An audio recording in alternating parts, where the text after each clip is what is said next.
পৃথিবীতে এমন একটা জায়গা আছে যা যতটা সুন্দর তার চেয়ে অনেক বেশি বিপজ্জনক। অ্যামাজন রেইন ফরেস্ট প্রায় 55 লক্ষ বর্গ কিলোমিটার জুড়ে ছড়িয়ে আছে। এর পাশাপাশি 9টি দেশ জুড়ে রয়েছে।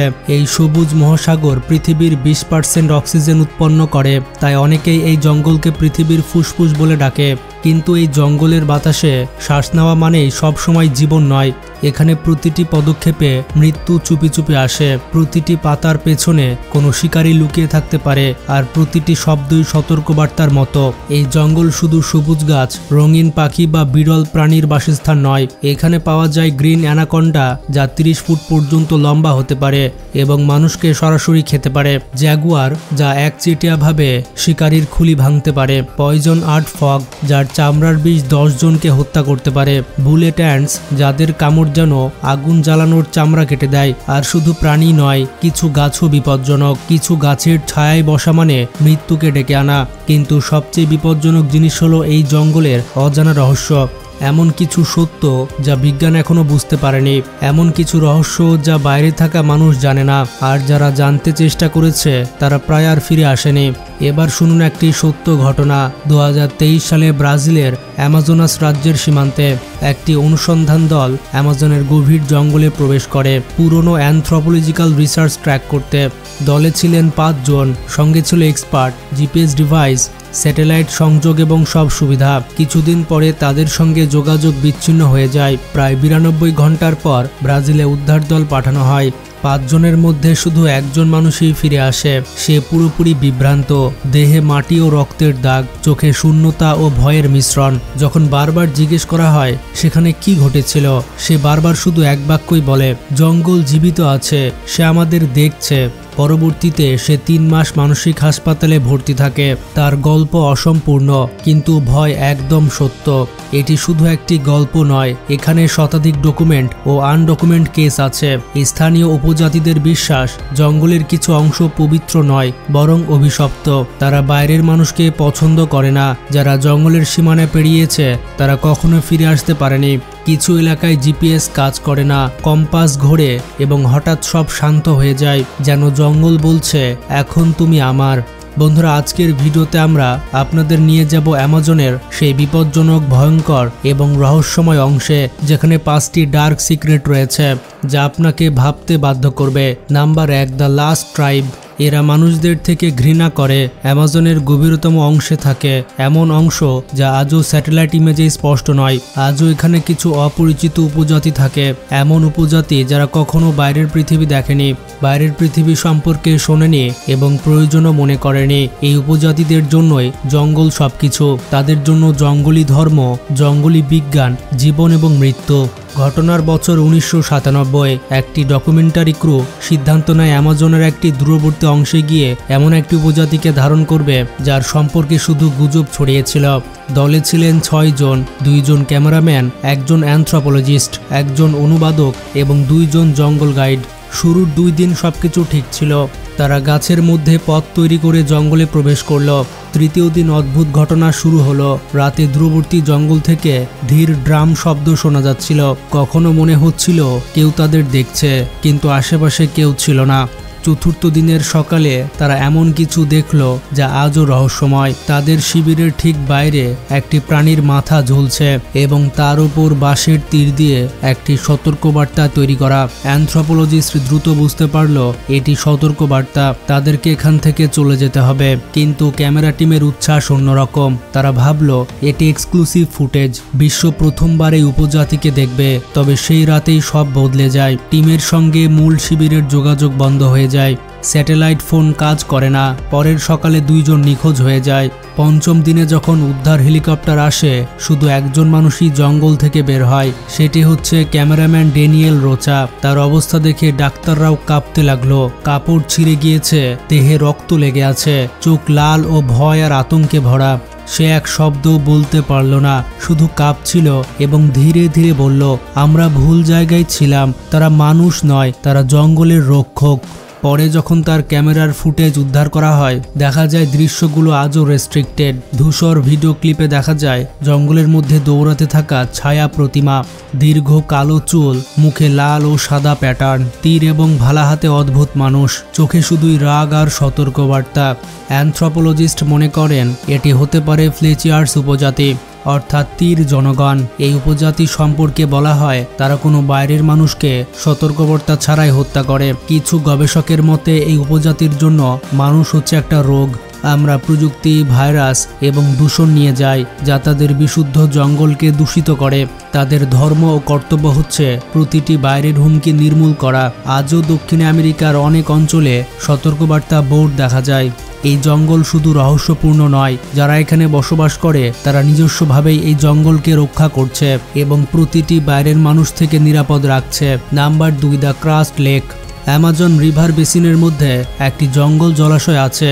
স্থানীয়রা এখন এর নাম উচ্চারণ করে না, তারা এটিকে ডাকে লাগো মেলাটো, অর্থাৎ শাপিত হ্রদ। জলাশয় দেখতে শান্ত, সুন্দর আর শান্তিপূর্ণ।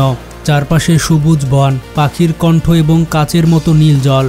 কিন্তু এই সৌন্দর্যের আড়ালে লুকিয়ে আছে এমন একটি অন্ধকার যা মানুষকে গ্রাস করে।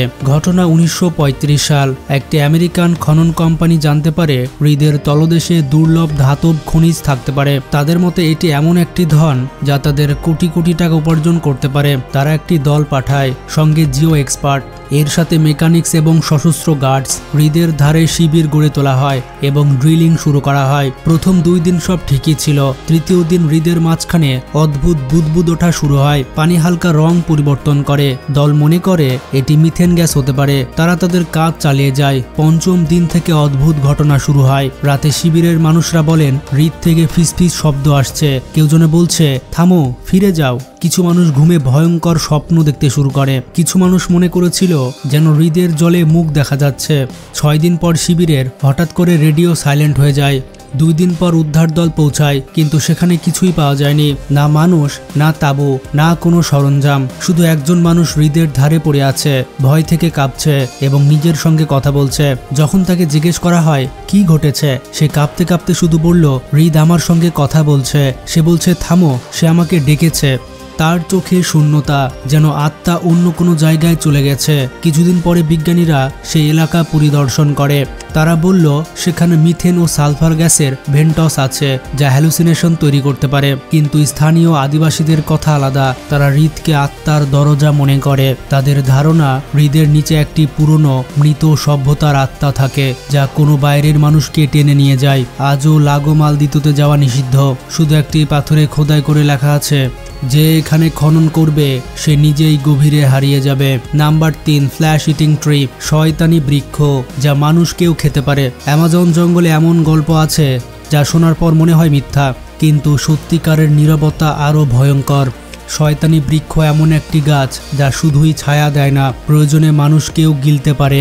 1978 সালে একটি বোটানিক্যাল এক্সপেডিশন অ্যামাজনের এক অপ্রবিশ্য অংশে চলে যায়। 3 দিন সব স্বাভাবিক ছিল। চতুর্থ দিনে দলের একজন হঠাৎ নিখোঁজ হয়ে যায়। সার্চে পাওয়া যায় সে গাছের মূলের মধ্যে জড়িয়ে আছে। তার অর্ধেক দেহ সেই মোটা, ভেজা ও ল্যাপচাপা মূলের মধ্যে আটকে আছে। মুখ পুরোপুরি গলে গেছে, যেন কোনো অ্যাসিড খেয়েছে। গাছের মূলগুলো তার দেহ শক্তভাবে ধরে রেখেছে, যেন কোনো শিকারী তার শিকারের প্রাণীকে ছাড়তে চায় না। পরীক্ষায় দেখা যায় গাছের মূলের মধ্যে ডাইজেস্টিভ এনজাইম আছে যা মাংস গলিয়ে ভেতরে টেনে নেয়। কিছু বিজ্ঞানী এটিকে ন্যাচারাল ওয়াইন বিহেভিয়ার বলেছেন। সবচেয়ে ভয়ঙ্কর বিষয় হলো সেই ব্যক্তির চোখ খোলা ছিল, যেন মৃত্যুর মুহূর্তেও সে দেখছিল তাকে কে খাচ্ছে। স্থানীয়রা এই গাছকে জঙ্গলের রক্ষক মনে করেন। তারা বলেন এই গাছ ক্ষুধায় ঘুমায়, কোনো অচেনা যদি তাকে ছোঁয় তাহলে সে জাগ্রত হয়ে যায়। আজও কিছু অঞ্চলের মানুষ এই গাছের পাশে থাকে না, গাছের পাশে খায় না, বিশ্রামও নেয় না, কারণ তারা বলে কিছু গাছ শ্বাস খায়, তারা মানুষকেও টেনে নেয়। অ্যামাজনে সবকিছু সুন্দর নয়, কখনো কখনো সবুজের আড়ালে লুকিয়ে থাকে সবচেয়ে ভয়ঙ্কর শিকারী যা দাঁড়িয়ে থাকে, দেখে এবং খেয়ে ফেলে। নাম্বার 4, দ্য ভ্যানিশিং ভিলেজ, যে গ্রামকে জঙ্গল গ্রাস করে ফেলেছে। অ্যামাজনের ঘন সবুজে যেখানে মানুষের পৌঁছানো কঠিন একটি গ্রাম ছিল, তার নাম হচ্ছে সাফেলিপে। স্থানীয় সরকারের রেকর্ড অনুযায়ী সেখানে জনসংখ্যা ছিল 127 জন। ছোট্ট একটি সম্প্রদায় যা বহু প্রজন্ম ধরে জঙ্গলে বসবাস করত। 1984 সালে ব্রাজিল সরকার সেখানে হেলিকপ্টার হেলিকপ্টার থেকে খাদ্য ও ওষুধ পাঠায়। পাইলট রেডিওতে বলল, আমরা গ্রামের উপরে আছি, কিন্তু কিছুই দেখা যাচ্ছে না। তারা নেমে দেখলো কিছুই নেই, না মানুষ, না ঘর, না চুল্লি, না কাপড়, না কোনো শব্দ, শুধু জঙ্গল এবং নিস্তব্ধতা। উদ্ধার দল পাঠানো হয়, কিন্তু জিপিএস কাজ করছে না, কম্পাস ঘোরে, রেডিও সাইলেন্ট হয়ে যায়। যখন দল গ্রামের সীমানা পেরিয়েছে, হাওয়ার তাপমাত্রা হঠাৎ পড়ে যায়। মনে হয় জঙ্গল নিজেই শ্বাস নেওয়া বন্ধ করে দিয়েছে। 3 সপ্তাহ ধরে খোঁজা হয়, কিন্তু কারো পাত্তা পাওয়া যায় না। শেষে কয়েক কিলোমিটার দূরে একটি ভাঙা ধ্বংসাবশেষ পাওয়া যায়। একটি দেওয়ালে রক্তে লেখা ছিল, আমরা কিছু ভেঙেছি, এখন জঙ্গল আমাদের ভেঙে দেবে। এরপর আসলে কি ঘটেছিল কেউ জানে না। কিছু লোক বলে গ্রামের মানুষ জঙ্গলের কোনো পবিত্র জিনিস স্পর্শ করেছিল, হয়তো কোনো পুরনো প্রজাতি, কোনো ফরবিডেন আইডল বা কোনো সিক্রেট ট্রি যা কাটা নিষিদ্ধ ছিল। সান ফেলিপে আজ মানচিত্রেও দেখা যায় না, স্যাটেলাইট ইমেজে শুধু সবুজ, যেন সেখানে কোনো কিছুই ছিল না। অ্যামাজনের কিছু অঞ্চলে মানুষের নাম উচ্চারণ করাও নিষিদ্ধ। সান ফিলিপে আজ সেই অঞ্চলের মধ্যে একটি। নাম্বার 5, ফরেস্ট অফ উইসপার্স, যে জঙ্গল ফিসফিস করে। স্থানীয়রা বলে এখানে গাছ ফিসফিস করে কথা বলে, যেমন কেউ ধীরে ধীরে তোমার নাম ডেকে বলছে। বছর 2011 সাল। Photographer Sophia Morales. জঙ্গলের অপ্রকাশিত সৌন্দর্য ধরা তার বিশেষত্ব। সে তার দলের সঙ্গে জঙ্গলের ভেতরে যায়, কিন্তু তৃতীয় দিন হঠাৎ সে নিখোঁজ হয়ে যায়। কোনো চিৎকার, সংকেত, লড়াইয়ের চিহ্ন কিছুই পাওয়া যায়নি। শুধু একটি জিনিস পাওয়া গেল, তার ক্যামেরা, যা একটি ভাঙা গাছের মূলের মধ্যে চাপা ছিল। ক্যামেরার ফুটেজ দেখা হলে দেখা যায় সেই ভিডিও ক্লিপে সোফিয়া হাসছে। গাছের মধ্যে দাঁড়িয়ে সে ধীরে বলে, এখন তারা আমাকে বোঝে, তারা আমাকে নিজের মনে করছে, তারা আমাকে বাড়িতে ডাকছে। এরপর ক্লিপ হঠাৎ ব্লার হয়ে যায়। বিজ্ঞানীরা বলেন এসব হতে পারে ন্যাচারাল সনিক ভাইব্রেশন। গাছের শাখা যখন দুলে বিশেষ ফ্রিকোয়েন্সি তৈরি হয়, যা মানুষের মস্তিষ্ককে হ্যালুসিনেশন করতে পারে। কিন্তু স্থানীয় উপজাতিরা মনে করে অন্যরকম। তাদের মতে কিছু অংশের জঙ্গল শুধু জঙ্গল নয়, এটি পুরনো আত্মা যা অনুভব করে, কথা বলে এবং কখনো কখনো একাকী মানুষকে ডেকে নেয়। কিছু মানুষ বলে সোফিয়া হয়তো আত্মহত্যা করেছে, কিছু বলে সে হারিয়ে গিয়েছে, কিন্তু অনেকের বিশ্বাস সোফিয়া আজও সেখানে আছে, গাছের মধ্যে, জঙ্গলের অংশ হয়ে গিয়েছে।